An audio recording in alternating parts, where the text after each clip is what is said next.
योगीराम सूरत कुमार, योगीराम सूरत कुमार, योगीराम सूरत कुमार। जय गुरु राया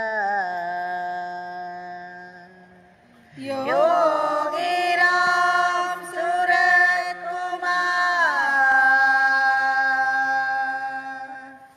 योगीराम सूरत कुमार, योगीराम सूरत कुमार। जय गुरु राया। भगवान श्री योगीराम सूरत कुमार की जय। सर्वं योगीराम सूरत कुमारार्पणमस्तु।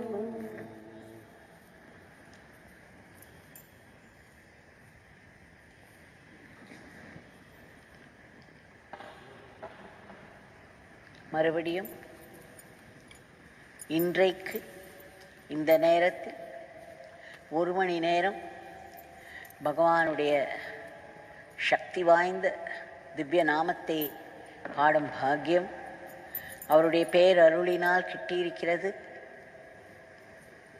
அவருடைய சக்தி மிக்க இந்த சன்னிதானத்தில் நாம் பாடும் இந்த பாட்டில் ஒரு நாமம் கூட வீணாக, நாம் பல நாட்களாக பல மாதங்களாக அவருடைய நாமத்தை சொல்லி வருகிறோம், பிரார்த்தனை செய்து வருகிறோம்.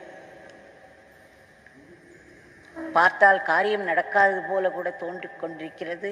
ஆனால் நாம் சொல்லும் ஒரு நாமம் கூட வேஸ்ட் ஆவதில்லை, வீணாவதில்லை. ஒரு பிரார்த்தனை கூட வீணாக.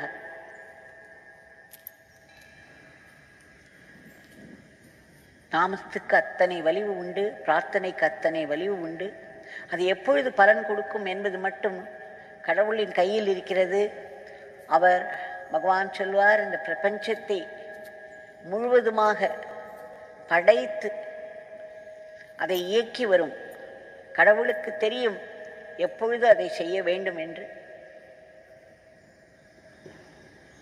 கடவுள் தன் வலிமையினால் தான் அதை செய்வார். நாம் பிரார்த்தனை செய்து கொள்வதும் நாமம் சொல்வதும் நமக்கு நன்மைக்காகத்தான், நம்முடைய தவத்திற்காகத்தான். அதனுடைய முடிவு கடவுளின் கையில் இருக்கிறது. இதைத்தான் பகவத்கீதை திரும்ப திரும்ப திரும்ப சொல்லி வருகிறது. நாம் பகவானுக்கு மிகவும் நன்றி சொல்லி அவர் கொடுத்த இந்த ஒரு வாய்ப்பையும் கொண்டாடி மனதில் நிறுத்திக் கொள்வோம்.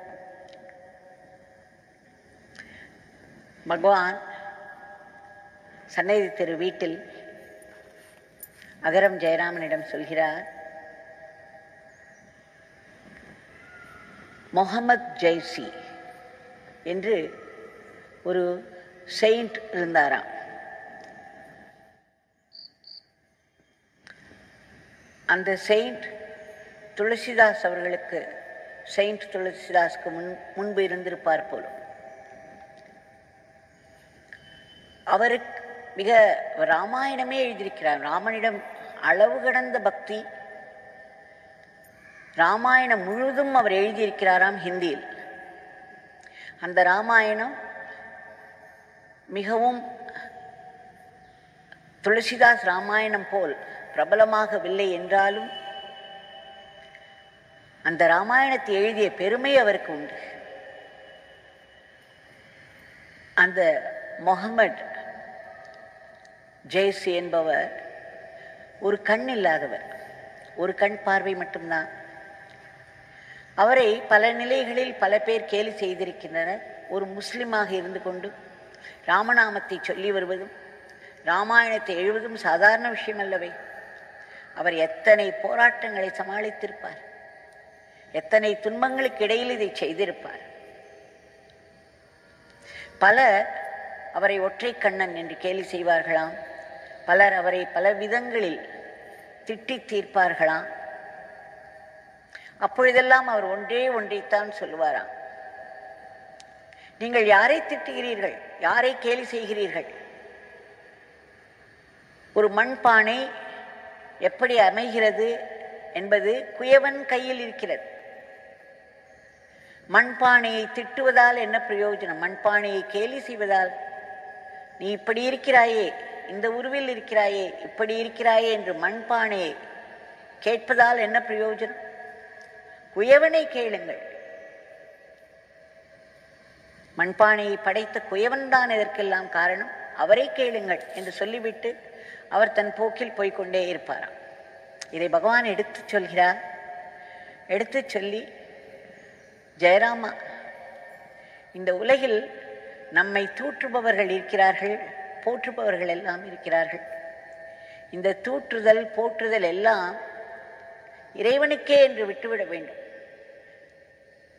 இவை என்னுடைய தந்தைக்கு தான், இந்த பிச்சைக்காரனுக்கு அல்ல, இது நமக்கு அல்ல. அதனால் எப்படி ஆஞ்சநேயர்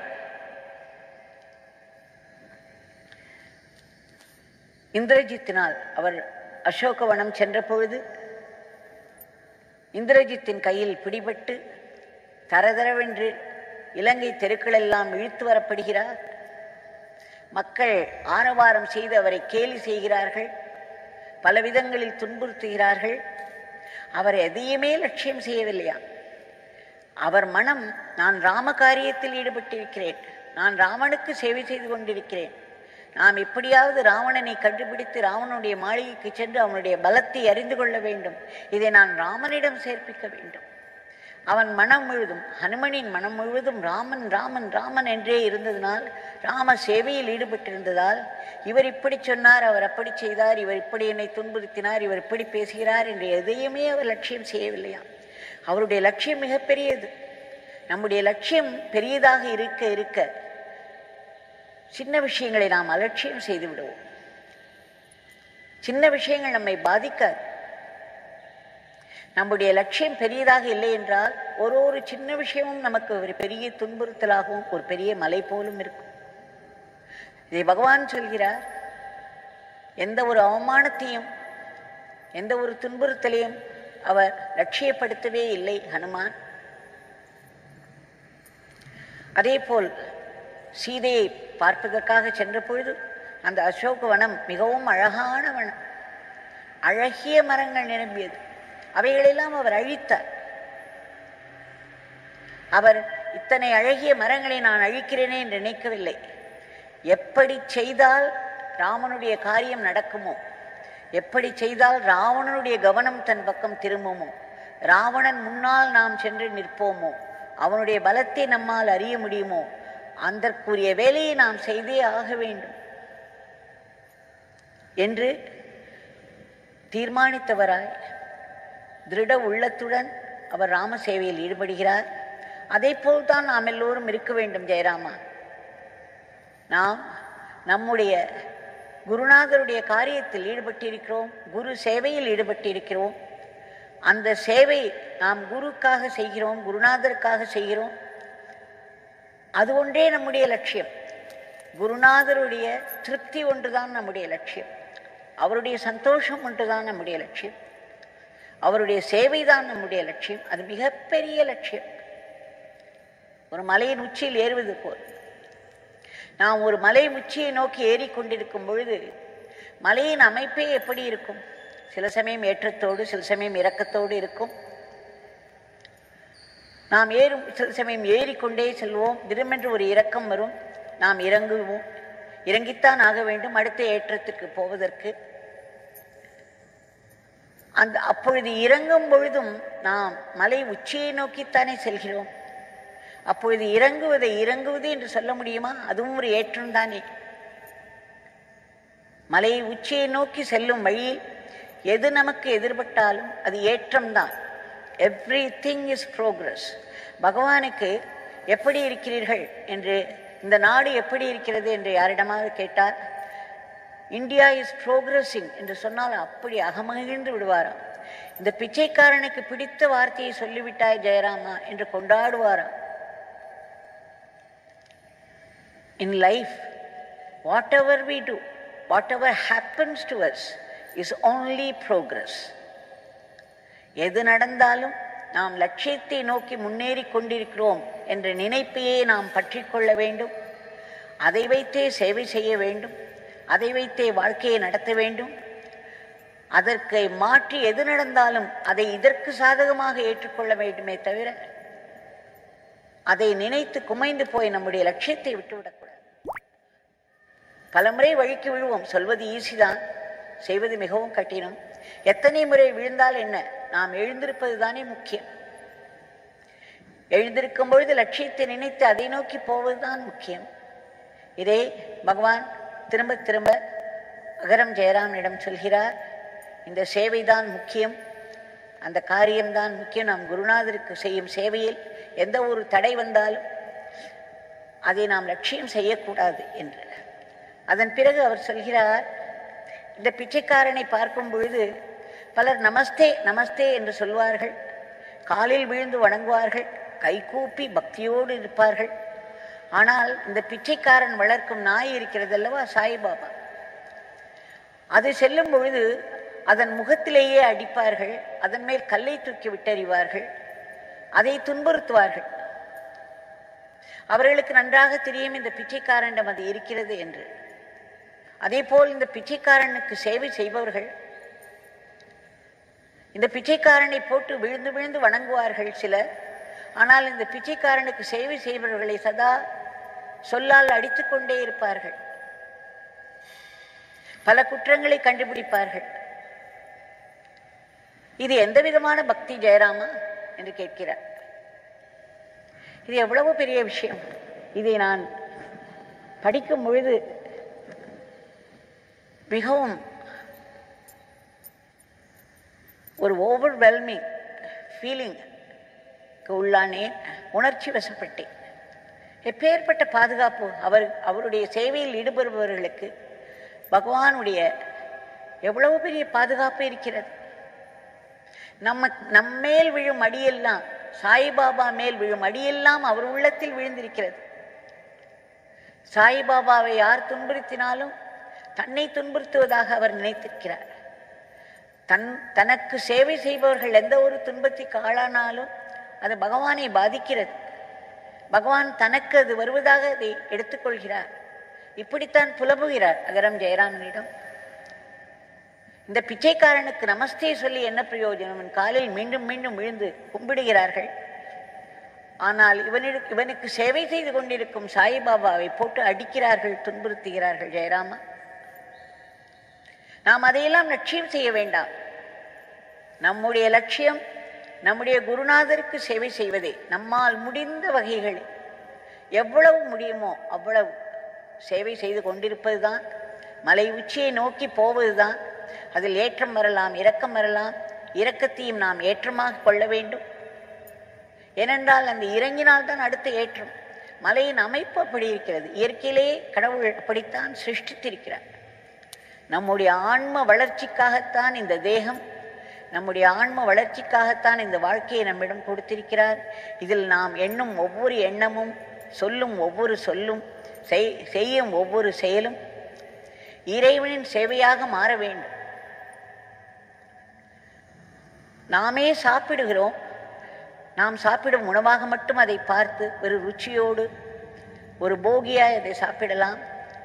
சாப்பிடுவதற்கு முன்பு எனக்குள்ளே இருக்கும் பகவானுக்கு இதை நான் அர்ப்பணிக்கிறேன் என்று சொல்லி அவரை நினைத்து அவருக்கு நாம் உணவு நைவேத்தியம் செய்வதாக நினைத்து சாப்பிடலாம்.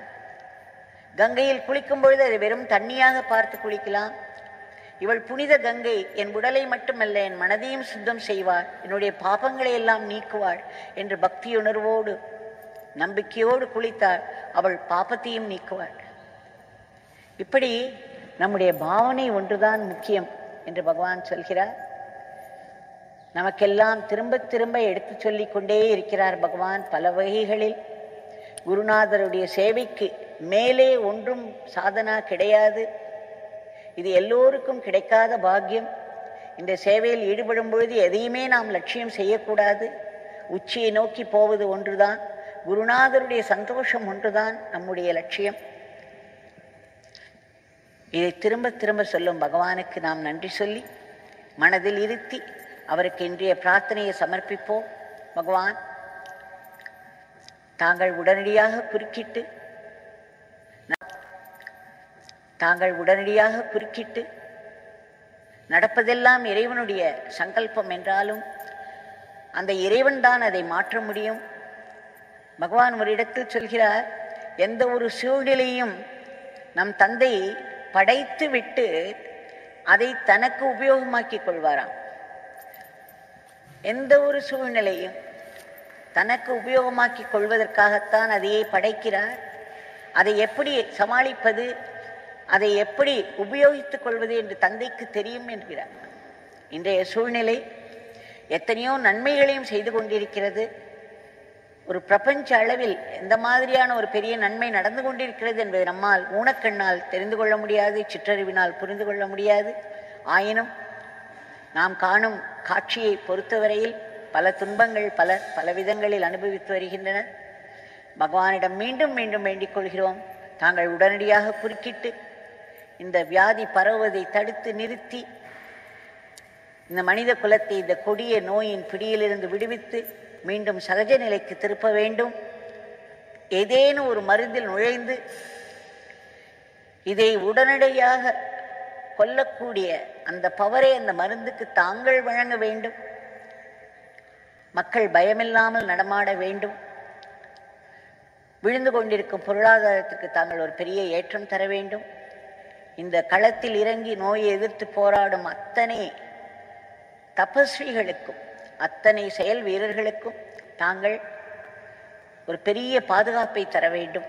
எல்லாவற்றுக்கு மேல் தாங்கள் சொல்லியது போல் தங்களுடைய நாமத்தை சதா நாங்கள் உச்சரித்து கொண்டே எங்களுடைய வாழ்க்கையை நடத்தி கொண்டிருக்க வேண்டும். தங்கள் சேவையாக எங்களுடைய அன்றாட வாழ்க்கையை நாங்கள் குடும்பத்தில் இருந்தாலும் ஆசிரமத்தில் இருந்தாலும் வெளியில் இருந்தாலும் எங்களுடைய அன்றாட வாழ்க்கையை தங்களுடைய சேவையாக மாற்றி தங்களை அடைவது ஒன்றையே லட்சியமாக கொண்டு வாழ வேண்டும். இதற்கு தாங்கள் ஒரு பெரும் கருணை செய்ய வேண்டும் என்று பிரார்த்தித்துக் கொள்கிறோம். ஜெய் யோகிராம் சரத்குமார்.